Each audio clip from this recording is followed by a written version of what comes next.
Hi நண்பர்களே, அனைவருக்கும் வணக்கம். இப்போ நாங்கள் புதுசாக ஆரம்பிச்சிருக்கிற கிராமத்து கிச்சன் அப்படிங்கிற சேனல் தான் பார்த்துட்டு இருக்கீங்க.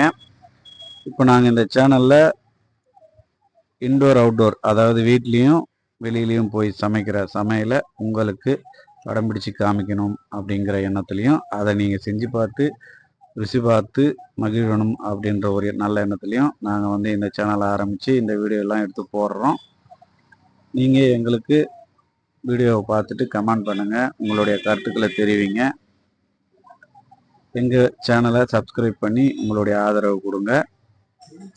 இப்போ 60 கிலோ வெஜ் பிரியாணி 2 கட்டா செட்டாக செய்கிறோம். நாங்கள் ஒரு 3 பேர் தான் இருக்கோங்கிறதால நாங்களே மாற்றி மாற்றி சமையல் செஞ்சுக்கிட்டும் கேமரா எடுத்துக்கிட்டு தான் இருக்கிறதால சரியாக அனைத்து பொருளும் போடும்போது உங்களுக்கு வீடியோ எடுத்து காமிக்காத குறை எங்களுக்கு தெரியுது.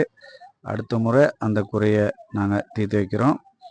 இப்போ எண்ணெய் வட்டை செட்டை வச்சு அடுப்பு பற்ற வச்சு எண்ணெயை ஊற்றியாச்சு. எண்ணெயை ஊற்றுனதுக்கப்புறம் வட்டை லவங்கம் ஏலக்காய் எல்லாமே போட்டாச்சு. எண்ணெய் காஞ்சி வந்ததுக்கப்புறம்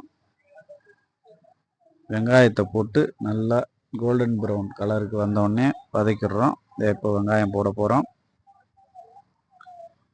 வெங்காயம் தேவையான அளவு, இது ஒரு வட்டை செட்டு 30 கிலோங்கிறதால அதுக்கு தேவையான அளவு வெங்காயத்தை போடுறோம்.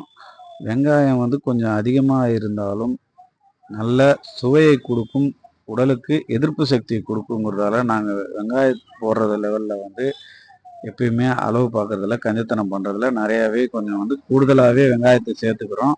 அதனாலே நாங்கள் சமைக்கிற சமையல் ரொம்ப சுவையை தருதுன்னு சொல்லிக்கிறாங்க. நீங்களும் வெங்காயம் அளவு இல்லாமல் கொஞ்சம் சேர்த்து போட்டு சமைக்கிறத கற்றுக்குங்க. அப்போ தான் நம்ம உடம்புக்கு எதிர்ப்பு சக்தியும் கூடும் அப்படிங்கிறது என்னுடைய சின்ன கருத்தை நான் சொல்லிக்கிறேன். இப்போ நாம் பிரியாணி மசாலாவும் தனி மிளகாத்தூள் போன்ற கரம் மசாலா தூள் போன்ற மசாலாவையும் சேர்த்து போட்டு செய்கிறோம். இப்போ எல்லாமே போட்டு செஞ்சு ஒரு கிளறி ஆச்சு. அரிசி போடும்போது உங்களுக்கு வீடியோ எடுத்து காமிக்க முடியல. அரிசி போட்டு ஒரு லெவலுக்கு தண்ணி இதான உடனே இப்போ தம் போட்டுட்டோம். தம் போட்டதுக்கப்புறம் கொஞ்சம் ஒரு 20 நிமிஷம் கழித்து மறுபடியும் இந்த தம்மை எடுத்துட்டு நெய்யை அப்ளை பண்ணி ஒரு கிளறி விட்டுட்டோம்னா நமக்கு தேவையான வெஜிடபிள் பிரியாணி ரெடி ஆகுது. நீங்களும் செஞ்சு சமைச்சு பாருங்கள். அடுத்த முறை முழுமையான வீடியோவாக அழகாக எல்லாம் தெளிவாக சொல்லாமலே பார்க்கும்போதே நீங்களே செஞ்சு சாப்பிட்ற அளவுக்கு தெளிவாக நாங்கள் எடுத்து போடுறோம்.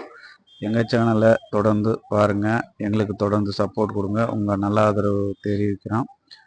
இப்போது நீங்கள் எங்கள் சேனலை சப்ஸ்கிரைப் பண்ணலைன்னா சப்ஸ்கிரைப் பண்ணி எங்களுக்கு ஆதரவு கொடுங்க. நன்றி, வணக்கம், பாய்.